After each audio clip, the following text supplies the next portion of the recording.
কৌতুকটা হইল এই যে আমাদের একটা বিপদ হচ্ছে ঈদে মিলাদুন্নবী আসলেই ধরেন প্রথমেই আপনাকে একটা মাহফিল করতে গেলে অনেক প্রশ্নের মুখোমুখি হইতে হয়।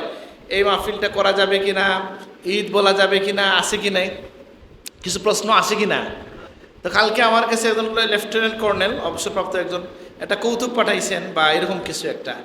তো এটা আমি বলতেছি, আমার কাছে খুব মজা লাগছে এবং খুব প্রাসঙ্গিক মনে হইল। সেটা কি যে আমি ওখানে উনি লিখছেন যেটা আর কি, যে নামের একই নাম হইলেও ভিন্ন বিষয় মুরাদ হইতে পারে। হ্যাঁ, এটা আমাদেরকে বুঝতে হবে।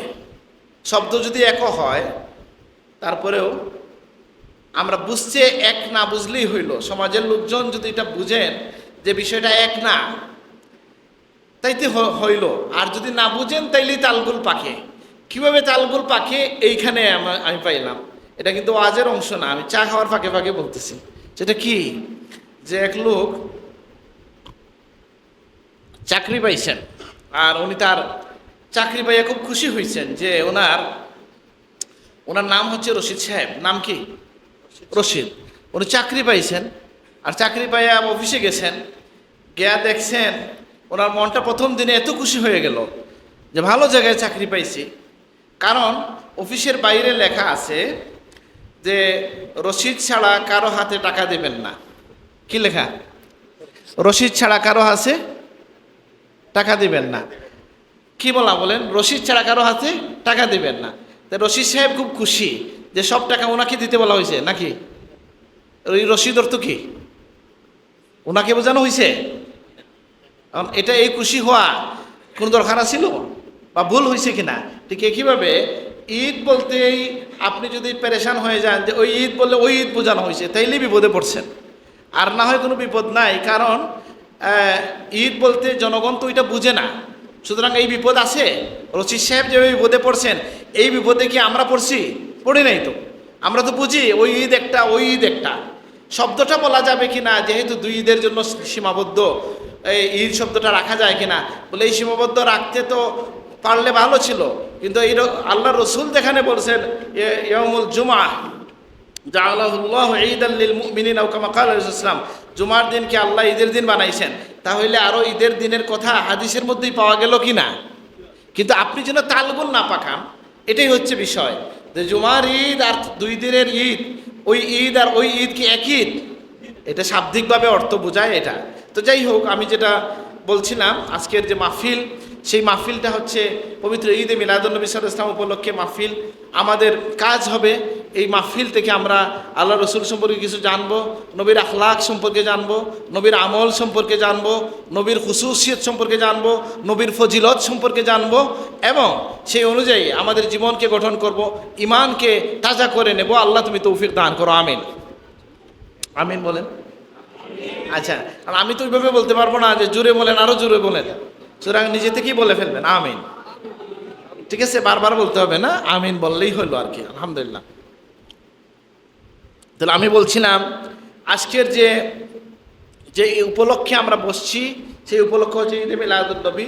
আমাদের উদ্দেশ্য হচ্ছে আল্লাহ রসুলকে নিয়ে কিছু আলোচনা করা। আমাদের উদ্দেশ্য হচ্ছে নবীর জীবন চরিত্র সম্পর্কে জানা। আমাদের উদ্দেশ্য হচ্ছে নবীকে পায়া। আল্লাহ যে বলছেন লাকাদ মান্নাল্লাহু আলাল মুমিনিন, আল্লাহ দয়া করেছে মুমিনদের উপর, ইজ বাআসা ফীহিম রাসূলা, তাদের মধ্যে যখন রাসূল পাঠাইছেন তখন। তাহলে আল্লাহ বললেন আমি দয়া করেছি, আর দয়া পেলে কি হতে হবে? খুশি হতে হবে। অন্য আয়াতে আল্লাহ বলে দিচ্ছেন কুল বিফাদলিল্লাহি ওয়া বিরাহমাতিহি, আল্লাহর ফজল পাও। ফজল একটা শব্দ, একই অর্থ দেয়। মান শব্দটার অর্থ, মান শব্দের অর্থ কি? দয়া। আচ্ছা, এই জন্য বলা হয় লা ইয়াদখুলুল জান্নাতা মান্নান, মান্নান সাহেব বেহেশতে যেতে পারবেন না। মানে কি? যিনি দান করে খুঁটা দেন, যিনি দান করে খুঁটা দেন তিনি বেহেশতে যেতে পারবেন না। তো মান শব্দের অর্থ কি? দান করা। কোনো আল্লাহ যদি কাউকে কিছু দান করেন, তাই মুমিনদেরকে যে দান করেছেন আল্লাহ তাআলা, কাকে? রসুলকে পাঠাইয়া আল্লাহ বলতেছেন আমি মুমিনদের উপর খুব দয়া করেছি। সুবহানাল্লাহ। আর এই দয়া করার বদৌলতে আল্লাহ কি চান? অন্য আয়াত থেকে আমরা জানি যে কেউ যদি দয়া পায়, রহমত পায়, সে যেন খুশি হয়। ফালিয়াফরাহু কুল বিফাদলিল্লাহি ওয়া বিরাহমাতিহি ফাবিযালিকা ফালিয়াফরাহু, আমরা খুশি হব। এখন এই খুশির প্রকার বা প্রকাশটা কিভাবে হবে? বলে যেভাবেই হবে, কোনো অসুবিধা নাই যদি শরীয়তের মধ্যে থেকে আপনি এটা করেন। আপনি মানুষকে খাওয়াইয়া করতে পারেন। রাসূলুল্লাহ তার ওয়ালাদতের শুকরিয়া মানুষকে খাওয়াইয়া করছেন, নিজের পক্ষ থেকে 2টা খাসি জবাই করে খাওয়াইছেন, আলহামদুলিল্লাহ। তাহলে খাওয়া আছে কি নাই? বলতেছে যে এটা একটা মিঠাই খাওয়ার, জিলাপি খাওয়ার জন্য এটা করা হয়। বলে আসলে কোনো অসুবিধা তো নাই, জিলাপিটা মিষ্টি তো, আর নবীজির প্রিয় খাবার ছিল মিষ্টি। কানা ইউহিব্বুল হালওয়া, ঠিক আছে না বলো? নবীজি হালওয়া পছন্দ করতেন, মিষ্টান্ন পছন্দ করতেন। এই জন্য প্রিয় নবীর মিলাদের পরে তার প্রিয় খাবারটাই খাই, আলহামদুলিল্লাহ। কোনো অসুবিধা আছে? অসুবিধা নাই। এখন যদি কারো কোনো রোগ থাকে, সেটা যদি আকীদার রোগ হয় অথবা শরীরের রোগ হয়, আপনি খাইয়েন না, অসুবিধা আছে? খাবেন না, অসুবিধা নাই, এটা বাধ্য করা ঠিক হবে না। তবে খাওয়া দাওয়াও হইতে পারে, মানুষকে খাওয়ানোর মধ্য দিয়া শুকরিয়া আদায় হইতে পারে, দান সদকার মধ্য দিয়ে হইতে পারে, কবিতা লেখার মধ্য দিয়ে হইতে পারে, কবিতা বলার মধ্য দিয়ে হতে পারে, দুরূদ ও সালামের মধ্য দিয়ে হতে পারে, কোরআন তেলাওয়াতের মধ্য দিয়ে হতে পারে। আমার মুফতি সিসা তার কিতাব এর মধ্যে ইবনুল হাজ মালিক রহমতুল্লাহ রেফারেন্সে এই কথাগুলো নিয়ে আসছেন। আমি আজকে কয়েকটি কথা আপনাদেরকে পড়ে শোনাইতে চাই। এটা হচ্ছে, কিতাবটা হচ্ছে আল ওয়াফা বি আহওয়ালিল মুস্তাফা। ওয়াফা কিতাব থেকে পড়ছি। হাফিজুল হাদিস ইমাম ইবনুল জাওজি রাহিমাহুল্লাহ তিনি তার কিতাবে আল্লাহ রসুলের আহওয়াল, অবস্থা সম্পর্কে তিনি বর্ণনা করেছেন। এই কিতাব প্রায় 700 পৃষ্ঠার কিতাব, সেখানে শুধু রসুল্লাহর কথাই আলোচনা আছে, সুবহানাল্লাহ। তা আমি জিজ্ঞেস করি, উনি কি রসুল্লাহর যে আলোচনা শুরু করলেন সেই আলোচনায়, বা আরেকটা কিতাব আমার কাছে এখানে আছে দালাইলুন নবুওয়াহ লি আবি নুআইম আল আসবাহানি, সেই কিতাবের মধ্যে ওনারা কি নবীর মিলাদের আলোচনা ছেড়ে দিয়েছেন না মিলাদের আলোচনা সহ করছেন? আমি তো দেখি মিলাদের আলোচনা সহ করছেন। কেন?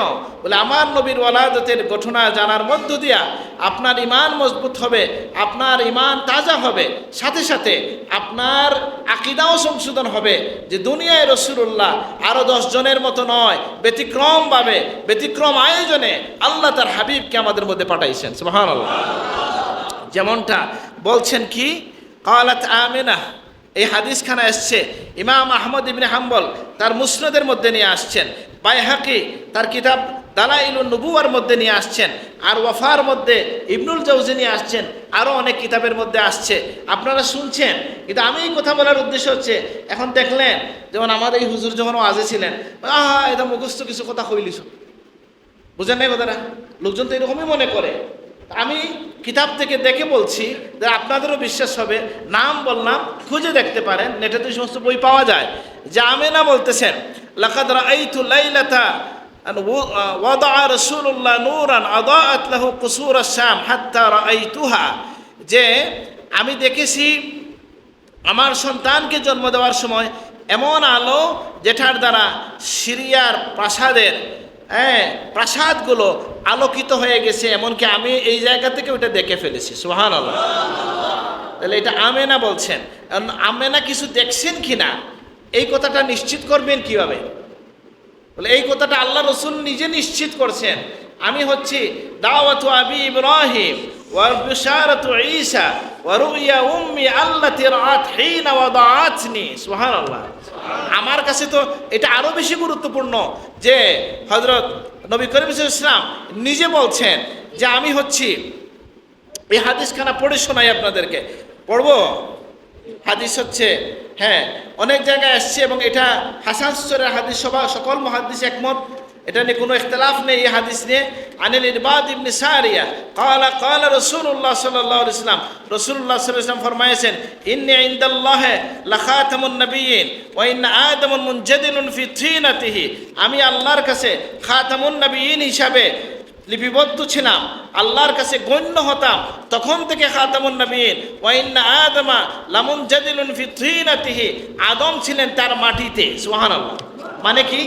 মাটি পানি অন্য জায়গায় আসছে, বাইনাল মা এইভাবে আসছে, কোনো দুর্বল বর্ণ আছে, সবল বর্ণ আছে। এখানে বলা হচ্ছে, উদ্দেশ্য হচ্ছে আদম সৃষ্টির আগে আমি নবী, ওয়াসাউখবিরুকুম বিআউয়ালি যালিক, তার আগের বিষয়টা আমি তোমাদেরকে বর্ণনা করছি। তাহলে বোঝা গেল নবী তার বর্ণনা, দুনিয়ায় আসার বর্ণনা, তিনি কেন আসলেন, কি তার প্রেক্ষাপট নবী নিজে বর্ণনা করতেছেন। নবী বলছেন, আনা দাওয়াতু আবি ইব্রাহিম, আমি আমার বাবা ইব্রাহিমের দুয়ার ফসল, সুবহানাল্লাহ। এটা অনেক জায়গায় আমি নিজেই বলছি, মুখস্থ বলছি, এখন দেখে বলতেছি। কি বলছেন? যে নবী ইব্রাহিম দোয়া করছেন, আয়াত ভুল হইলে আমাকে বলবেন। রব্বানা ওয়াবাস ফীহিম রাসূলাম ইয়াতলু মিনহুম ইয়াতলু আলাইহিম আয়াতিকা ওয়া ইউআল্লিমুহুমুল কিতাবা ওয়াল হিকমাতা ওয়া ইউযাক্কিহিম। আল্লাহ এমন একজন নবী পাঠাও যে নবী তাদের মধ্য থেকে আসবেন আর তাদেরকে কি করবেন? তেলাওয়াতে কোরআন শিখাবেন। বলেন কি শিখাবেন? ইয়াতলু আলাইহিম আয়াতিকা, তোমার আয়াত তেলাওয়াত করে শোনাবেন। ওয়া ইউআল্লিমুহুমুল কিতাব, তাফসীর শিখাবেন। ওয়াল হিকমা, শরীয়তের জ্ঞান শিখাবেন। ওয়া ইউযাক্কিহিম, আর তাদেরকে অন্তরাত্মাকে তাজকিয়া করবেন। এই চারটা কাজ নিয়ে আমার নবী যেন আসেন, এই দোয়া ইব্রাহিম আলাইহিস সালাম করছেন। আল্লাহর নবী বলেন, আমি হচ্ছি সেই দোয়ার ফসল। সুবহানাল্লাহ। এখন আমি আমার নিজের গান একটু গাই, অনেক জায়গায় বলছি, হুজুরের জানাজায় বলছি, হুজুরের বাড়ি থেকেও বলছি। আমাদের মুহাদ্দিস সাহেব হুজুর, রারাইল মুহাদ্দিস সাহেব হুজুরকে চিনেন কিনা? মহাদেশের একজন শ্রেষ্ঠ হাদিস বিশারদ শাইখুল হাদিস আল্লামা হাবিবুর রহমান রাহিমাহুল্লাহ, উনি সাব কিবলার যত প্রশংসা করছেন, আমার কাছে মনে হয়েছে আমার জীবনে সাবের যত প্রশংসা শুনছি, ওনার কাছ থেকে এই লাইনটাই আমার কাছে, এই লাইনটাই মনে হচ্ছে সবচেয়ে সুন্দর প্রশংসা।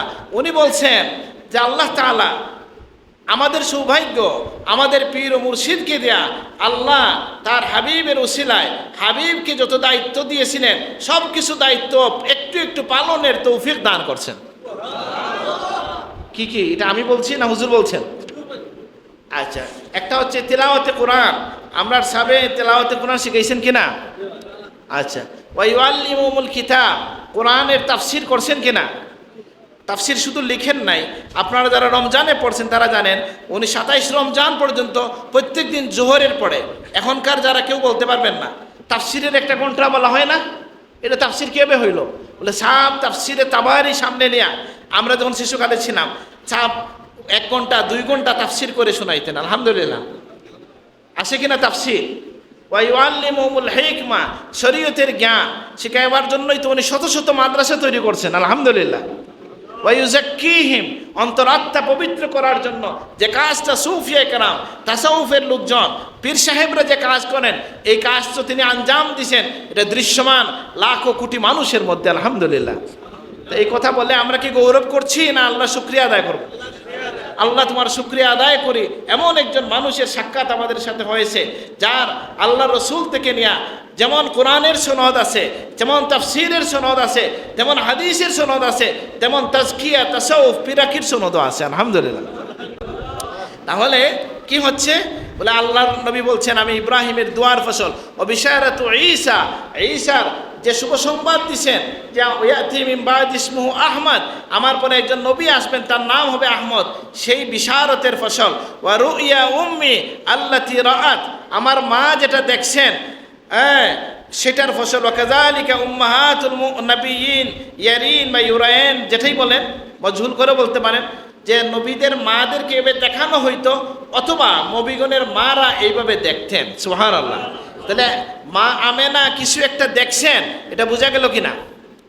বুঝেন না? তিনি যে দেখছেন এই কথাটা কে স্বীকৃতি দিলেন? স্বয়ং রাসূলুল্লাহ স্বীকৃতি দিয়েছেন। সুবহানাল্লাহ। এখন আমি কেন বলছি এই কথাটা? আমার কোনো ভাইয়ের মনে আসছে না নাউজুবিল্লাহ আমেনা আব্দুল্লাহ আমেনা বলতেছে নাউজুবিল্লাহ, এই কথা বলতেও চাই না। নবীর আব্বা আম্মার সামনে বেয়াদবি কথা বলে না অনেক লোকে। বলতে পারে ওনারা তো নবীকে পান নাই, সাহাবী ছিলেন না, তাহলে ওনাদের কথা গ্রহণযোগ্য হবে কিনা?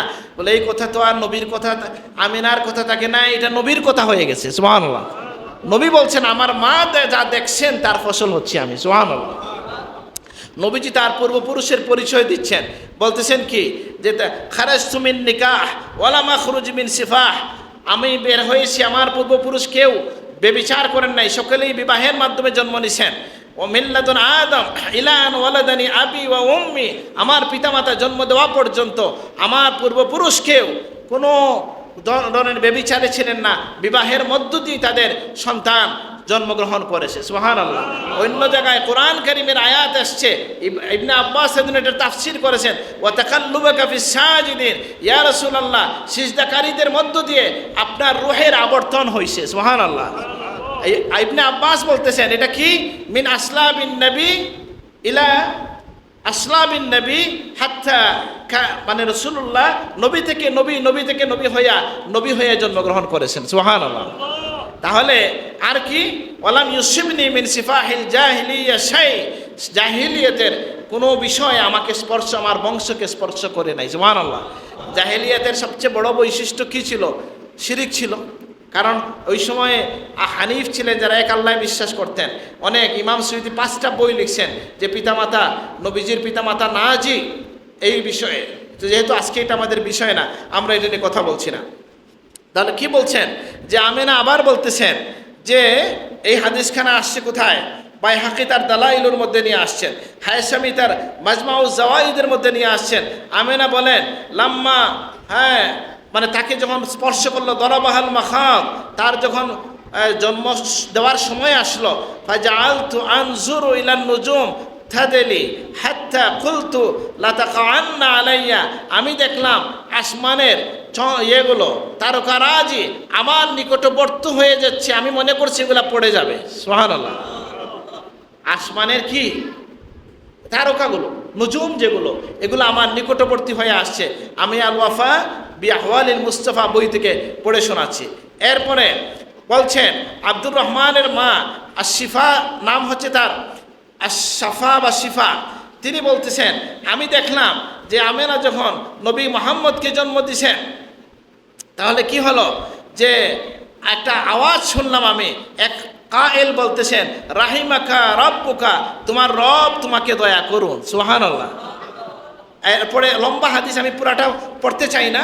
তিনি বলতেছেন ফাদাল আলী মা বাইনাল মাশরিক ওয়াল মাগরিব হাত্তা নাযারতু ইলা বাদি কুসুরি শাম, এমনকি আমার কাছে স্পষ্ট হয়ে গেল মাশরিক থেকে মাগরিব পর্যন্ত। ওই বর্ণনাকারীও বলেন আমি দেখে ফেলেছি শামের সিরিয়ার প্রাসাদগুলো আমি দেখে ফেলেছি। সুবহানাল্লাহ। উনি হচ্ছেন রাসূলুল্লাহর সাহাবী আব্দুর রহমানের মা, তিনি বলতেছেন।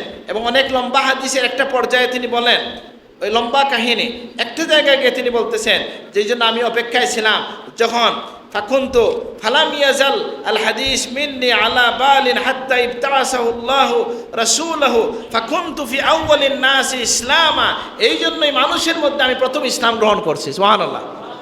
নারীদের মধ্যে প্রথম পর্যায়ে যারা ইসলাম কবুল করছেন এর মধ্যে একজন হচ্ছেন আব্দুর রহমানের মা সাফা বা শিফা, যিনি তিনি ইসলাম কবুল করছেন। কেন?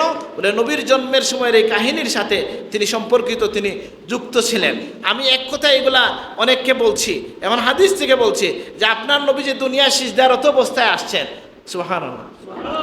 এই হাদিস শুনেন যে আমেনা কি বলতেছেন যে ওয়ালাতুহু আলা জাসিয়ান আলা রুকবাতাইহি ইয়ানজুরু ইলা সামা, তিনি দুনিয়ায় এসে প্রথমে আসমানের দিকে তাকাইছেন, মানে কি উর্দু জগতের খবর তিনি নিয়ে আসতেছেন। সুবহানাল্লাহ। এরপরে সুম্মা কাবাদা কাবদাতাম মিনাল আরদে ওয়া হুয়া সাজিদান, রাসূলুল্লাহ সিজদা দিয়ে জমিন থেকে এক মুষ্টি মাটি হাতে নিছেন। উলামায়ে কেরাম এটার ব্যাখ্যা করেন যে সারা জমিন যে আল্লাহর রাসূলের পদতলে চলে আসবে, হাতের মুঠোয় চলে আসবে, এই জন্মের পরে এটার দিকে ইশারা করা হয়েছে। সুবহানাল্লাহ। জানেন কি না, এটা আপনারা বুঝেন কিনা, বিস্ময়কর ঘটনা হচ্ছে যে সমস্ত ইউরোপিয়ানরা, এমনকি যারা ওরিয়েন্টালিস্ট আছে, যারা প্রাচ্যবিদ আছে, সবাই খুব বিস্মিত যে এমন একজন নবী যার কোনো শিক্ষক ছিল না, যার লকব হচ্ছে উম্মি, যিনি আনলেটার্ড ছিলেন, অক্ষর থেকে মুক্ত ছিলেন, কোনো সভ্যতার সাথে তার পারস্য এবং ইরান সভ্যতা মানে পারস্য সভ্যতা, রোমক সভ্যতার সাথে সম্পর্ক ছিল না। জাহিলি যুগের অন্ধকারচ্ছন্ন বিচ্ছিন্ন এই আরব, জাজিরাতুল আরবে যিনি জন্ম নিলেন, তার দাওয়াতের ফসল 23 বছরের দাওয়াতের ফসল হচ্ছে যে তার উম্মতের হাতে অল্প সময়ের মধ্যে, বাকি 30 বছরের মধ্যে, টোটাল অর্ধ শতাব্দীর মধ্যে সারা দুনিয়ার অর্ধজাহান আল্লাহর রসুলের গোলামদের হাতে চলে আসছে। এটা কি ছোট কথা মনে করেন? বিষয়টা কেমন বলে, এবং তারা সারা দুনিয়াকে শাসন করছেন। সভ্যতার উদ্গাত ছিল মুসলমানরা, সেই আপনার সেটা বাগদাদের কথা বলেন, ইরাকের কথা বলেন, সিরিয়ার কথা বলেন, তারা দুনিয়াব্যাপী ছড়াইয়া পড়ছেন। রসুল্লাহর হাতের তলায় সারাটা দুনিয়া যে চলে আসবে, জন্মের পরেই তিনি ওরা বুঝিয়ে দিয়েছেন। এটাও আমি লম্বা করে বলতে চাই না। তাহলে আমরা সেই রাসূলকে নিয়ে যখন আলোচনা করব, আমরা অন্য কিছু বিষয়ে আমরা ফজিলতের কথা বললাম, খুশুসিয়তের কথা বললাম। এখন যখন আমলের কথা আসবে তখন কিছু নিতে হবে কি না? আমল দুই ধরনের।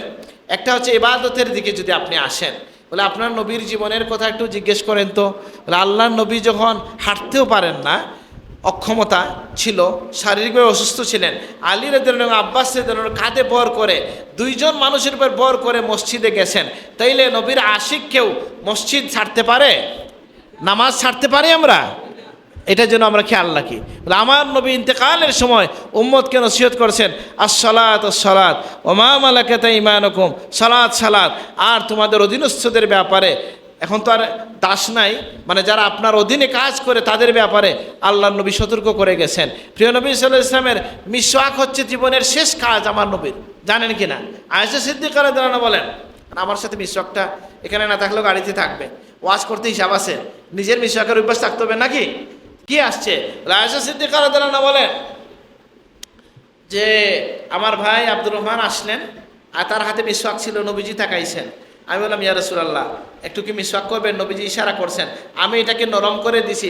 নবী জীবনের শেষ কাজ করছেন, মিসওয়াক করছেন। সুবহানাল্লাহ। তাহলে কি বোঝা গেল? আপনি যে পান খাওয়া, আমার দাদা সাহেব পান খাইতেন না, মানে আমি এটা বলতে তো ভয় পাই। কেন? বলি ঠিক আছে ফুলতলি সাহেব পান খাইতে, ফুলতলি সাহেবের দাঁত কি কোনোদিন ময়লা দেখা গেছে? বলেন, মরিদান আছেন না এখানে কেউ? ময়লা ছিল কোনোদিন? এদিক সেদিকে পান পড়তো? তাহলে আপনি একটু আছে অনেকে বলেন, কিন্তু তারপরে এটা বহু সংখ্যক সূত্রে বর্ণিত আছে যে মিসওয়াক হয়ে গেল। আল্লাহ আমাদেরকে তৌফিক দান করুন, আমিন। আমি জিজ্ঞেস করছি যে আমার নবীর থেকে আমরা যে আলো গ্রহণ করব, সে আলো যেমন মহব্বতের আলো আছে, আমলের আলো আছে, সেটাও যেন আমরা নিতে পারি, রহমের আলো আছে, সেটাও যেন আমরা নিতে পারি। ওয়াইন্নাকা লাআলা খুলুকিন আযীম, হে নবী আপনি সুমহান চরিত্রের উপর অধিষ্ঠিত। আমি অনেক জায়গায় বলছি, আবারও বলছি, আলী রাদিয়াল্লাহু আনহুর কাছে একজন করে এসে উনি তাকে বলেন, একসময় আলীর কাছে এসে একজন প্রশ্ন করেছিল, আপনি সংক্ষেপে নবীজির কথা আমাকে একটু বলেন, নবীর জীবনটা সংক্ষেপে একটু বলে দেন। তিনি বলছেন, তার আগে তুমি দুনিয়া সম্পর্কে আমাকে সংক্ষেপে একটু বলো, সারা দুনিয়ার একটা বর্ণনা দাও। তিনি বললেন, এটা কীভাবে সম্ভব? দুনিয়ার সব কিছু সংক্ষেপে কীভাবে বলবো? বলা কি যায়? অনেক কিছু তো। তিনি বললেন, তুমি যেটাকে অসম্ভব বলছো, আল্লাহ এটাকে কালিল, অল্প বলছেন। আল্লাহ বলছেন, কুল মাতাউদ দুনিয়া কালিল, দুনিয়া হচ্ছে খুবই অল্প। আর আমাকে তুমি সংক্ষেপে যেটা বলতেছো, আল্লাহ এটাকে বলতেছেন ওয়াইন্নাকা লাআলা খুলুকিন আযীম, আমার নবীর চরিত্রকে আল্লাহ বলতেছেন আযীম, মহান। সুবহানাল্লাহ। আমার কাছে তুমি যেটা সংক্ষেপে জানতে চাও, আল্লাহ এটাকে ছোট বলছেন না বড় বলছেন? আর আমার কাছে তুমি দুনিয়াকে বলতেছো বড়, বেশি। আল্লাহ বলছেন কুল মাতাউদ দুনিয়া কালিল, অল্প। সুতরাং আমার নবীর মহান জীবন, যেভাবে যে মহান চরিত্র, সেই মহানবীর মহান উম্মত যারা, আমরা যেন সেই চরিত্র গ্রহণ করতে পারি। আল্লাহ তুমি তৌফিক দান করো। আমি একটু মিলাইয়ে দেখি আমার সাথে আল্লাহ নবীর আখলাকের মিল হয় কিনা। মূল মিল বলতে কি, আপনি কি এই মাকামে যেতে পারবেন না, কিন্তু নবীকে তো পাঠানো হয়েছে অনুসরণ করার জন্য। তা আপনার নবীকে আল্লাহ বৈশিষ্ট্য বলতেছেন যে হে নবী, আপনার দিলটা খুব নরম, কলবের বর্ণনা দিচ্ছেন, ওয়ালাউ কুনতা ফাজ্জান গালিজাল কলবি লামফাদ্দু মিন হাওলিক, ইয়া রাসূলুল্লাহ আপনার অন্তরটা অনেক নরম, যদি এটা শক্ত হইতো এত মানুষ আপনার কাছে আসতো না। সুবহানাল্লাহ। তাহলে দুনিয়ায় আপনি বলেন, আমরা যারা আসি, আমাদের সমাজে হইল এই বেটা কিন্তু অনেক বড়, বেটাটা এখানে বলে রাগ বেশি। সমাজে কিভাবে দেখা হয় যে রাগী লোকরেই মানুষ ভয় করে, এটাই দুনিয়ার নিয়ম। ভয় করে ইজ্জতের ভয়। এটা কি প্রকৃত ভয়, মহব্বতের ভয়? না। আপনার রসুলকেও তো মানুষ ভয় করতেন কিভাবে? বলে সেই ভয়টা ছিল মহব্বতের ভয়, সেই ভয়টা ভালোবাসার ভয় ছিল, সেটা রৌবের ভয় ছিল। আবার রসুল্লাহর বৈশিষ্ট্য, নবীজি নিজে বলতেছেন আল্লাহকে বিশেষভাবে আমাকে কিছু গুণ দিছেন, এর মধ্যে একটা হচ্ছে নুসিরতু বির-রু'বি মাসিরাতা শাহরিন, আমার দুশমন আমার থেকে 1 মাস দূরের পথ থাকলেও আমাকে ভয় করে। সুবহানাল্লাহ। যে রসুল্লাহ নিজে বর্ণনা করতেছেন, সাহাবীকে ডাকলেন, সাহাবারা আসলেন, এই দেখো এই যে বসে আছে, সে আমাকে তরবারি ধরছিল। আমি গত শনিবারে এক জায়গায় এটা বলছি, তরবারি ধরছে, নবী ঘুমাইয়ে গেছিলেন যুদ্ধ থেকে এসে, তরবারি ছিল খোলা, ওটা ধরে নবীকে বলছে মাইয়ামনাউকা মিন্নি, না আপনাকে কে আপনাদেরকে বাঁচাবে? নবী বলছেন আল্লাহ 3 বার, সালাসান 3 বার নবী বলছেন আল্লাহ আল্লাহ আল্লাহ। আল্লাহর নামের জালালিয়তের কারণে তার হাত থেকে তরবারি পড়ে গেছে। নবীজি যখন এটা তুলে ধরছেন, বলছেন তুমি কি এখন কে বাঁচাবে তোমাকে? সে বলছে আপনি খুব ভালো মানুষ, হ্যাঁ আপনি খুব ভালো। নবী বললেন তুমি কি আতাশহাদ আল্লাহ ইলাহা ইল্লাল্লাহ ওয়া আন্নী রাসূলুল্লাহ, তুমি কি বিশ্বাস করো যে আল্লাহ ছাড়া কেউ নাই আর আমি হচ্ছি রসুল? সে বলছে না, আমি এটা বিশ্বাস করি না। এখন আপনি হলে কি করতেন? সে তো কল্লা কাটতেন নাকি? নবীজি বলছেন আচ্ছা। সে বলছে তাইলে আমি একটা ওয়াদা করব যে আমি আপনার বিরুদ্ধে আর অস্ত্র ধারণ করব না, যারা আপনার সাথে যুদ্ধ করবে আমি তাদের সাথে যাব না, একটা ওয়াদা করলাম। নবীজি তাকে কি করলেন? ছেড়ে দিলেন। সে তার কওমের কাছে গিয়ে কি সাক্ষী দিল? জি তুমিন খায়রিন নাস, মানুষের মধ্যে শ্রেষ্ঠ মানুষ থেকে আমি এখন তোমাদের কাছে আসছি। সুবহানাল্লাহ। আমার নবী যে খায়রুন নাস, এই বর্ণনা কে দিচ্ছে? একজন কাফেরও বলতেছে যে হাতের মুঠোয় তিনি আমাকে পেয়ে আমাকে ছেড়ে দিয়েছেন, ক্ষমা করে দিয়েছেন। সুবহানাল্লাহ। আর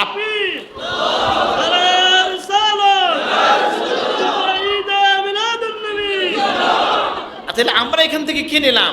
যে আমরা দিনের ব্যাপারে কঠোর হব, ঠিকই আছে, হ্যাঁ, কিন্তু এখন আপনার এই মসজিদে ঢোকার সময় কারোর সাথে যদি পাড়া লেগে যায় তো এখানে দ্বন্দ্ব শুরু হয়ে যাব। আমি দেখি তো ভাই এগুলা মসজিদে বাচ্চাকে বলছে, আর বাচ্চার মাসলাটা আসলে ক্লিয়ার হওয়া দরকার। এটা জানেন কি না, যে বাচ্চা বুঝে না, প্রস্রাব করে দেয়, বেশি কথা বলে, অন্য মানুষের নামাজে ডিস্টার্ব দেয়, সেই বাচ্চা কিন্তু আপনি মসজিদে আনার নিয়ম নাই, কারণ ফিতনা হয় তো। অতি ছোটো বাচ্চা যদি হয়, যে বাচ্চা প্রস্রাব করবে এটা সেটা পাগল বাচ্চা। কিন্তু কেউ যদি বাচ্চা নিয়ে আসে, ছোটো ছোটো বাচ্চারা কিছু ঝামেলা করতে তো পারে নাকি? আর আপনি এটা নিয়ে কি পরে একটা রায়ট হয়ে যাবে? আমি পাইছি তো, একসাথে নামাজে দাঁড়িয়েছে, বাচ্চা নিয়ে কি একটা হয়েছে কথাবার্তা, পরে বাইরে গিয়া বিশাল মাইল লেগে গেছে। কেন ভাই? আপনি তো সেই নবীর উম্মত যিনি তার দুশ্মনকেও মাফ করতে পারতেন, মসজিদে এসে কিভাবে দ্বন্দ্ব লাগে? তাহলে আমরা আল্লাহ নবীর সেই আলো সিরাজ মুনিরা, আমার দাদা সাহেব এটার ব্যাখ্যা দিয়েছেন। আমাদের লন্ডনে ব্রিটেনে একটা মসজিদ হয়েছে সিরাজ মুনিরা, নাকি জানেন না? এটার কাহিনী জানেন? যে তারা আইসা আমাদের আপনাদের এই এলাকারই, কোথায় আসছে আমি এটা এলাকা জানি না, বালাগঞ্জেরই আমাদের মাহবুব চৌধুরী সাহেব, ওনারা জমজমের গ্রুপের মালিক, ওনারা আমাদের সাব্বির ভাই, এরা আরও জসিম ভাই অনেকেই আছেন, তারা কয়েকজন, হ্যাঁ নানু ভাই, এরা আমি সবাইকে অনেকের সাথে আমার দেখা হয়েছে, তারা মিলে উদ্যোগ নিছেন মসজিদ করবেন। আর বড় সাহেবকে এসে বলছেন যে বড় সাহেব আমরা খেয়াল করছি মসজিদটা আপনার নামে দেব। বড় সাহেব বলছেন আমাকে একটু সুযোগ দাও। চিন্তা করে বলছেন না, এটা হবে সিরাজ মুনিরা রাসূলুল্লাহ নামে মসজিদ হবে। আলহামদুলিল্লাহ। তো যাই হোক, সিরাজ মুনিরার একটা ব্যাখ্যা আমার দাদা সাহেব দিতেন। সেটা কি বলে, রাসূলুল্লাহকে সিরাজ মুনিরা, প্রদীপ্ত দ্বীপ বলার মধ্য দিয়া ছোটো করা হইল কিনা? বলে এটা কি বাতি বলা হয়েছে? সিরাজ হাজা বলা হয় নাই, এটা প্রদীপ্ত দ্বীপ। দ্বীপ বলতে কি বোঝায়? বাতি। বলে বাতি দিয়ে কি বোঝানো হয়েছে? বলে এক বাতি থেকে হাজার বাতি নেওয়া যায়, মূল বাতির আলো কমে না কমে? মোমবাতি একটা থেকে লাখো বাতি জ্বালাইতে পারবেন। ঠিক সেইভাবে আমার নবীর নূর থেকে দুনিয়ায় কিয়ামত পর্যন্ত মানুষ আলো গ্রহণ করতে পারবে। সেই আলো কখনো ইমানের আলো হবে, সেই আলো আমলের আমল হবে, সেই আলো দয়ার আলো হবে, সেই আলো দানের আলো হবে। সুবহানাল্লাহ। আপনার নবী হচ্ছেন আজওয়াদুন নাস, মানুষের মধ্যে সবচেয়ে দানশীল। লা ইয়াখাফুল ফাকরা বা ফাকা যেটাই বলেন, রাসূলুল্লাহ ভয় করতেন না, দারিদ্রের ভয় করতেন না। সুবহানাল্লাহ। সেই নবী যাকে এসে বলছে আমাকে দেন, নবীজি দুই পাহাড়ের মধ্যস্থিত সকল ছাগল একজনকে দিয়ে দিয়েছেন। সুবহানাল্লাহ। একদিন রাসূলুল্লাহ এক মুষ্টি বোঝাই মাল নিয়ে বসছেন আর দান করছেন, এক সময় শেষ হয়ে গেছে। তখন আসছেন একজন, ইয়া রাসূলুল্লাহ আমাকেও দেন। নবীজি বলছেন অমুক দোকান থেকে আমার নামে কর্জ নিয়ে যাও। সুবহানাল্লাহ। একজন এসে বলছেন, দাঁড়ায় বলছেন ইয়া রাসূলুল্লাহ দান করা ভালো, তার মানে কর্জ করেও দিতে হবে? মানে ওনার কষ্ট আছে, উম্মত তো আর বেয়াদবি করবেন না, উনি দয়ার মানে মায়ার কারণে বলছেন ইয়া রাসূলুল্লাহ কত দিবেন, এখন কর্জ করেও দিবেন? তখন আরেকজন দাঁড়ায় বলছেন ইয়া রাসূলুল্লাহ আপনি দিতে থাকেন, আল্লাহর সম্পদের কমতি নাই, আল্লাহর খাজানার কমতি নাই। আল্লাহ বলছেন বিহা কাজা উমিরতু, তুমি যেভাবে বলছো আমাকে এইভাবেই আদেশ করা হয়েছে। সুবহানাল্লাহ। আপনার কথা আপনার জীবনে দেখেন আল্লাহ ওয়াদা করছেন নবীর উম্মতের জন্য কি, ওয়া আনফাকতুম মিন শাইইন ফাহুয়া ইখলিফু, তুমি যা কিছু দান করবা এর বিনিময়ে আল্লাহ দুনিয়ায় তোমাকে দিয়ে দিবেন। সুবহানাল্লাহ। আল্লাহ নবীর একটা বৈশিষ্ট্য। কতক্ষণ বলবো মৌলানা? আরো 10 মিনিট। শেষ করি, আমি একটু দূর যাবো আর কি। তা আপনারা এত সুন্দর হয়ে বসছেন, আমাদের কথা কেন লোকজন শুনে আমি তো বুঝি না।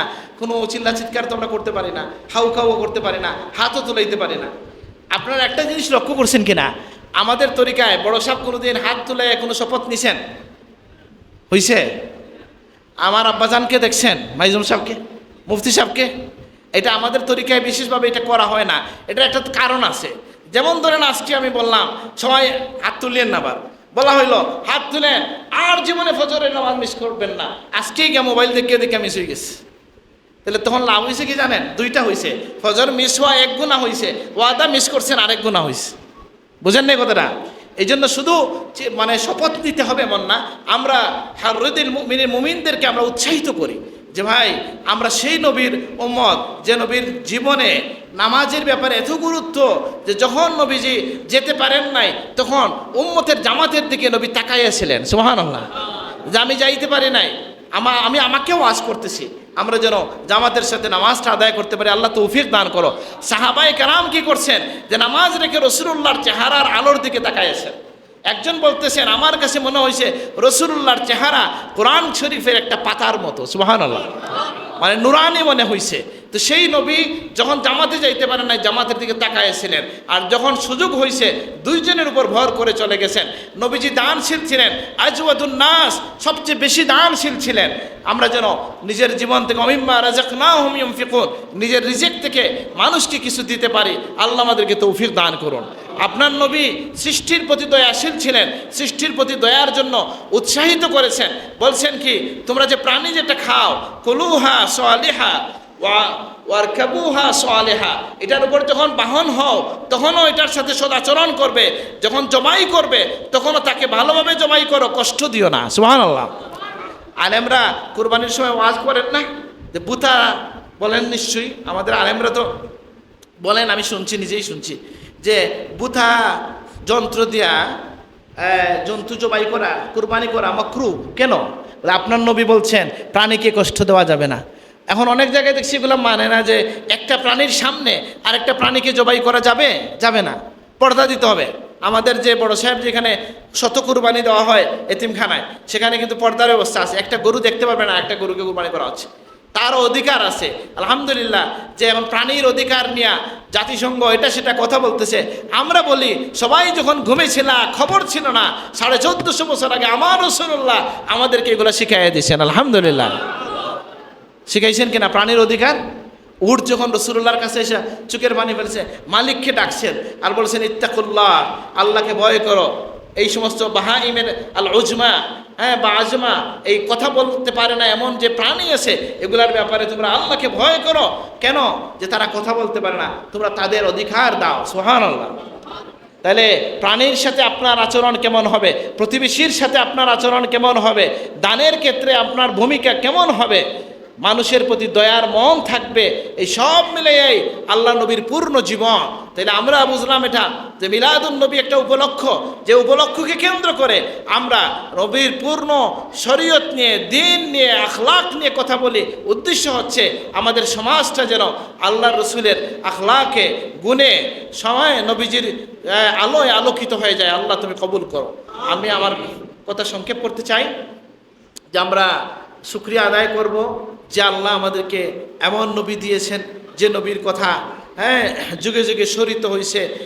সৃষ্টির আগে থেকে যে নবীর কথা আলোচিত, যে নবীর উম্মত হওয়ার জন্য মূসা আলাইহিস সালাম আকাঙ্ক্ষা ব্যক্ত করেছেন বলে একটা বর্ণনা পাওয়া যায়, যে কারণে আল্লাহ তাকে সান্ত্বনা দিয়েছেন যে তুমি এগুলো তোমাকে যে নবী বানাইছে এটা নিয়ে খুশি থাকো। এই জন্য আমরা বলি কি, নবী না হয়ে দুনিয়ায়, না হয়ে ফেরেশতা খুদার হয়েছে উম্মত তোমার, তার তোরে শুকর হাজার বার, লাখ বার, কোটি বার। আলহামদুলিল্লাহ। সেই মহব্বত আমরা লালন করে আল্লাহ এই আশা করব যে আল্লাহ নবী আমাদের জন্য, তার উম্মতের জন্য যে সমস্ত নবী, এই উম্মতকে যে সকল বিশেষ বৈশিষ্ট্য দেওয়া হয়েছে, এর মধ্যে একটা হচ্ছে উম্মতের কবিরা গুনাহগার যারা, তাদের জন্য আল্লাহর হাবিব সুপারিশ করবেন। সুবহানাল্লাহ। শাফাআতি লি আহলিল কাবাইর মিন উম্মতি। আচ্ছা, আপনাদেরকে আমি বলি, অনেক ঘটনা আছে আপনি শুনছেন, আপনার হৃদয়ে ছুঁয়ে যায় নাই। কিন্তু আমি একজন অমুসলমানের সাক্ষাৎকার শুনলাম। আচ্ছা ভাই, আমার তো ফেসবুক নাই, আমি ঢুকি নাই এখনো, হয়তো ঢোকা লাগবে, এমন একটা সমস্যা প্রত্যেক দিন এমন কিছু আসে যে দেখার প্রয়োজন। এই ইদানিংকালে কি একটা বক্তব্য কে আজকে কালকে দিছে, ঝামেলা চলতেছে, সবাই আমাকে পাঠায়, আমি দেখতে পারি না। পরে বলছি ভাই ডাউনলোড করে পাঠান যাতে দেখা যায়, বুঝলেন না? তো অসুবিধা হয়েছে, কিছু অসুবিধা হয়, কিন্তু যে যতটুকু বাঁচে থাকা যায় আর কি। যেহেতু আপনার ফেসবুক আছে, ইউটিউব যদি থাকে, তাহলে ভালো কিছু দেখেন, ঠিক আছে না? যেমন একজন মুসলমানের সাক্ষাৎকার আমি শুনলাম, সেই সাক্ষাৎকারে সে বলতেছে, আপনি দেখেন যে আল্লাহ নবীর জীবনের প্রতিটা ঘটনা উম্মতের জন্য শিক্ষণীয়। আপনি শুনে গেছেন, মনোযোগ দেন নাই। একজন মুসলমানকে জিজ্ঞেস করা হয়েছে, আমার নবীর জীবনের কোন ঘটনা আপনাকে সবচেয়ে বেশি টাচ করছে, স্পর্শ করছে, আপনার হৃদয় ছুঁয়ে গেছে, সবচেয়ে ভালো সুন্দর ঘটনা কোনটা? তিনি কি বলছেন? তিনি বলছেন, আমার কাছে রসুল্লাহর জীবনের সবচেয়ে টাচি ঘটনা হচ্ছে এটা, যে রসুল্লাহর আপন চাচা, সবচেয়ে প্রিয় চাচা, আর একই সাথে দুধ ভাই, বয়স তো সমান কাছাকাছি, হামজা রাদিয়াল্লাহু আনহু। সুয়াইবিয়ার স্তন পান করছেন নবীজিও, হামজাও নাকি রাদিয়াল্লাহু আনহু, সাইয়্যিদুশ শুহাদা। সেই হামজাকে যিনি কতল করছেন, যিনি চোখ উপড়ায় ফেলছেন, তার অঙ্গ প্রত্যঙ্গ কেটে ফেলছেন, আর নাক কেটে ফেলছেন, হিন্দ বিনতে উতবা কে যে রাসূলুল্লাহ মাফ করে দিয়েছেন, এটাই আমাকে সবচেয়ে বেশি মুসলমান হওয়ার ক্ষেত্রে অনুপ্রাণিত করেছে। সুবহানাল্লাহ। সেই হিন্দা যে তার আপন চাচাকে, সবচেয়ে প্রিয় চাচাদের একজনকে, হ্যাঁ, উহুদের ময়দানে রাসূলুল্লাহ খুবই দুঃখিত হয়েছেন। হ্যাঁ, সেই মহিলা যখন রসুল্লাহর করতলগত হলো, ফচ্ছে মক্কার পরে রসুল্লাহ তাকে একটা ঠুকাও দিলেন না, তাকে একটা কটু কথাও বললেন না, তাকেও মাফ করে দিলেন। সুবহানাল্লাহ। আচ্ছা, আর কয়েকজন বেয়াদবি করছিল রসুল্লাহর সামনে, হ্যাঁ, যেদেরকে বলছেন মাফ করা হবে না, ও খুদা, এই লোকও আসছে, নবী তাকেও মাফ করে দিয়েছেন। সুবহানাল্লাহ। যাকে 4-5 জনকে ঘোষণা করা হয়েছে এদের মাফ নাই, হ্যাঁ, এদের মধ্যে একজন, হ্যাঁ, অবগুণ্ঠন গায়ে ফজরের সময় এসে বলছেন, ইয়া রাসূলুল্লাহ, কাব যদি আপনার কাছে চলে আসে, আপনি তার সাথে কেমন ব্যবহার করবেন? হ্যাঁ, যদি আসে, ইসলাম কবুল করে, মাফ করে দেব। তিনি সাথে সাথে অবগুণ্ঠন সরাই বলছেন, ইয়া রাসূলুল্লাহ, আমি হচ্ছি কাব বিন জুহাইর, আমি সাক্ষী দিচ্ছি আল্লাহ এক, আপনি রসুল। সুবহানাল্লাহ। রসুল্লাহ যে তাকেও ক্ষমা করছেন, উনি খুশি হয়ে গেলেন। লম্বা একটা কবিতা পড়লেন, বানাত সুআদ ওয়া কলবুল ইয়াওমা মাবথুলু, লম্বা কবিতা পড়তে পড়তে পড়তে একটা পর্যায়ে এসে বললেন, উমবিতু আন্না রাসূলুল্লাহ আও আদানি ওয়াল আফু ইনদা রাসূলিল্লাহ মা'মুলু। আমাকে সবাই ভয় দেখাইছে, রসুল্লাহ আমাকে ভয় দেখাইছেন যে হত্যা করা হবে। আমি জানি রসুলুল্লাহর কাছে গেলে অবশ্যই মাফ পাওয়া যাবে। ইন্না রাসূলাল্লাহি লানূরুন ইউস্তাদাউ বিহি সাইফুন মুহান্নাদুন মিন সিয়ুফিল্লাহিল মাসলুল। বিভিন্নভাবে আসছে যে রাসূলুল্লাহ আল্লাহর নূর, এমন নূর, ইন্না রাসূলাল্লাহি লানূর, রাসূলুল্লাহ এমন নূর, ইউস্তাদাউ বিহি, যেটা থেকে আলো গ্রহণ করা যায়। সুবহানাল্লাহ। তেন নবীকে সাহাবী নূর বলছেন না, বলেন নাই? এখন নূর বললে মাইল লেগে যায় না? যাই অসুবিধা নাই। লানুরুন ইউস্তাদাউ বিহি সাইফুন মুহান্নাদুন মিন সিয়ুফিল্লাহিল মাসলুল, এই লাইনে একটা ভুল আছে। তো আল্লাহর তরবারি সমূহের মধ্যে হিন্দি তরবারি, তো রাসূলুল্লাহ খুশি হইয়া তাকে চাদর দিয়ে দিলেন। সুবহানাল্লাহ। এটাকে বলা হয় কাসিদাতুল বুরদা ফিল ইয়াকজা। সজাগ অবস্থায় রাসূলুল্লাহ কবিতা শুনে খুশি হইয়া চাদর দিয়ে দিয়েছেন। সুবহানাল্লাহ। আর আরেকজনকে ঘুমের মধ্যে খুশি হইয়া চাদর দিছেন, ওইটাও কসিদাতুল বুরদা, ওইটা ঘুমে স্বপ্নে তিনি উঠে দেখছেন তার গায়ের মধ্যে রাসূলুল্লাহর চাদর। সেটা জানেন তো? আয়েশা বলছেন, ইয়া রাসূলুল্লাহ, রাসূলুল্লাহ বলছেন, বুসিরি, কবিতা পড়ে শোনাও। কোনটা শোনাবো ইয়া রাসূলুল্লাহ? অনেক তো লিখছে। বলে যে কবিতার মধ্যে আসছে হুয়াল হাবিবুল্লাজি লিকুল্লি হাউলিম মিনাল আহওয়ালি মুখতাহামি, এই কবিতা যে মকবুল, কবুল, এটার একটা আলামত হলো দুনিয়ার যে প্রান্তে মুমিন মুসলমান আছে, গিয়ে একটু বললে সবাই বলতে পারে। সুবহানাল্লাহ। বুঝেন নাই? দলিন জল্লিন যাকেই বলেন, মানে যত ধারা আছে, যত জায়গায় মুসলমান আছে, গিয়ে কবিতা বলেন, সবাই এই কবিতা পড়ে, মানে এই রাসূলুল্লাহর কাছে এই কবিতা কবুল হয়ে গেছে। সেই কবিতা পড়ে মানুষ, তিনি যখন বলছেন উমবিতু আন্না রাসূলুল্লাহ ওয়া আদানি, তিনি বলছেন যে কামাবরাত ওয়াসিবাম বিল্লাম সিরাহাতুহু ওয়া আতলাকা তারিবাম মির রিবকাতিল লামামি, ইয়া রাসূলুল্লাহ আপনার হস্তস্পর্শে কত রোগী শিফা পেয়ে গেছে, কত বন্দি মুক্তি পেয়ে গেছে। রাসূলুল্লাহ তার শরীরে হাত বুলাইছেন আর তার প্যারালাইজড রোগ ভালো হয়ে গেছে। তাহলে বোঝা গেল আমরা নবীর শানে কখনো কবিতা বলবো, কখনো বক্তব্য দেব, কখনো ইয়া নবী সালামু আলাইকা বলবো, নাকি? এই সব কিছু মিলিয়ে আমরা সত্যিকার অর্থে এই মুখের কথাগুলো যেন বুকে চলে যায়। আল্লাহ তুমি কবুল করো, আমিন। আমাদের পীর মুর্শিদকে আল্লাহ তাআলা যেভাবে আশিকে রসুল হিসেবে কবুল করছেন, আল্লাহ আমাদের হিসেবে কবুল করেন, আমিন। মুখের কথা আর বুকের কথা এক হওয়া কঠিন আছে, নাকি? আল্লাহ চাইলে হইতে পারে। আল্লাহ যেন আমাদের সকলের হৃদয়ে রসুল্লাহর প্রেম আল্লাহ তুমি জাগ্রত করে দাও, বৃদ্ধি করে দাও, আমিন। আমার ব্যক্তিগত কথাগুলো তো বলতে পারি না, বললাম না, যারা রেকর্ড করছেন ব্যক্তিগত কথাগুলো কেটে দিয়েন। আমি ছোটোকালে বেশি উপকৃত হয়েছি আমার আব্বা আর আমার চাচা মুফতি সাহেবের কথাবার্তা থেকে। তো মুফতি সাহেব তখন প্রথম ওয়াজ করতে শুরু করছেন। মুফতি সাহেবের যৌবনের কেউ দেখছেন ওনাকে? যারা দেখছে এরা বলতে পারবেন, বুঝেন নাই? সেই রকম এখন তো একটু অসুস্থ বা ছিলেন, তো আসছেন। আমি আমার আব্বুর চেয়ারের এখানে দাঁড়ানো, আর মুফতি সাহেব অন্ধকার, বিদ্যুৎ তো তখন নাই বেশিরভাগ, ওয়াজ করে আইসা ভাই সাহেবকে বলতেন, ওনার ভাইকে, ভাই সাহেব ওখানে গেছিলাম, ওইখানে গেছিলাম। ওই সময় ঝামেলাও বেশি ছিল, রিস্ক ছিল, বুঝেন নাই? তো আইসা বলতেছেন, ভাই সাহেব আমি একদিন যাচ্ছি, মানে ওই যে গতদিন গেলাম ছাতকে এক জায়গায় গেছি, আর আমি নৌকার মধ্যে বসা, আর যখন মিছিল দিছে আশিকে রাসূলুল্লাহ, আমার চোখ বাইয়া পানি চলে আসে। মানে এই পরিচয়টা পাইয়া, এই যে আমাকে এই পরিচয় দিচ্ছে, এইটা খুশিতে চোখের পানি চলে আসছে, সুবহানাল্লাহ। তা এই জন্য বলছিলাম পারিবারিক আলোচনাও মানুষকে রোমাঞ্চিত করে। এটা আমি এত ছোটোকালে শুনছি, কিন্তু আমার মনে আছে যে তিনি এই কথাটা বলছেন। তো আমি বলছিলাম যে আমরা রাসূলুল্লাহর সত্যিকারের ভালোবাসা লালন করি যদি, তাহলে মনে রাখবেন এই হৃদয়ে আর গুনার চিন্তা আসবে না, বুঝেন না এই কথাটা? মনকে গুনাহ থেকে বাঁচানো, সন্তানকে কিভাবে আপনি আপনার সন্তানকে বাঁচাবেন গুনাহ খাতা থেকে, নিজে কীভাবে বাঁচবো আমরা এটা বিশ্বাস করি যে হৃদয়ে রাসূলুল্লাহর প্রতি ভালোবাসা সত্যিকার অর্থে আছে, নবীর প্রেমের কান্না আছে, সেই হৃদয়ে গুনাহ স্থান করতে পারবে না। এই জন্য রাসূলুল্লাহর আদর্শ প্রেম জাগ্রত করার জন্য মিলাদুন নবীর মাসকে আমরা কাজে লাগাইতে চাই। আল্লাহ তুমি তৌফিক দান করো, আমিন। আল্লামা ইকবালের ভাষায় বলছি, ইকবাল বলছেন, তব তাবে বুদগর্দ আজম নারসুদ সুজ গোদাজে মন কে এক নিগাহে মোহাম্মদ আরবি কসদ হিজাজে মন। যে আমার বন্ধুরা জিজ্ঞেস করে পাশ্চাত্যের চাকচিক্য, তুমি এত পাশ্চাত্যে ঘোরাঘুরি করছো, ডক্টরেট নিছো, তারা তোমাকে সার উপাধি দিছে, এত কিছুর পরে তোমার হৃদয়ের গভীরে কেন পাশ্চাত্যের চাকচিক্য কোনো সাপ ফেলতে পারলো না? তিনি বলেন, শোনো, আমার হৃদয়ের লাগাম ছিল মোহাম্মদ আরবির হাতে, সুবহানাল্লাহ। উর্দুতে এই কথা বলা হয়েছে কি, যে খিরা না কর সকে মুঝকো মগরিব কি দাও দানিশ কে আঁখ মে সুরমা থা মেরে খাকে মদিনা, সুবহানাল্লাহ। আমাকে পাশ্চাত্য নিতে পারে নাই, আমার চোখে সুরমা ছিল, মদিনার মাটির সুরমা ছিল, সুবহানাল্লাহ। আমরা আল্লাহর কাছে দোয়া করি, আল্লাহ আমাদের চোখেও মদিনার মাটির সুরমা লাগাই দেন, আমিন। যে ওইজা নাজারতু ফামা আরা ইল্লা কার, বলছেন কিনা? ওইজা সামিতু ফানকা কাওলান তাইয়্যিবা ওইজা নাজারতু ফামা আরা ইল্লা কা।